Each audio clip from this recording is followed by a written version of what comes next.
نعم. يقول: في بلدنا كثير من الطلبة يدعون العلم، والكثير من الشباب يفتون الناس، والبعض منهم ليس عندهم علم، فبماذا تنصحونهم؟ صحوا من يتقوا الله عز وجل ولا يفتوا بغير علم.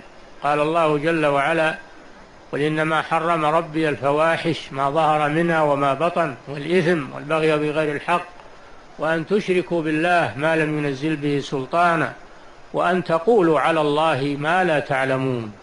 قال جل وعلا: ولا تقف ما ليس لك به علم إن السمع والبصر والفؤاد كل أولئك كان عنه مسؤولا.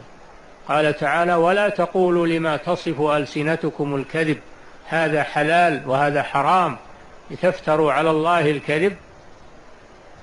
قال جل وعلا: ومن أظلم ممن كذب على الله.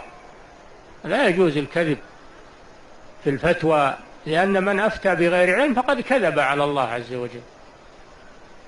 فلا يجوز لمن ليس عنده علم ودليل من الكتاب والسنة أن يفتي الناس، وإنما يحيلهم إلى العلماء. نعم.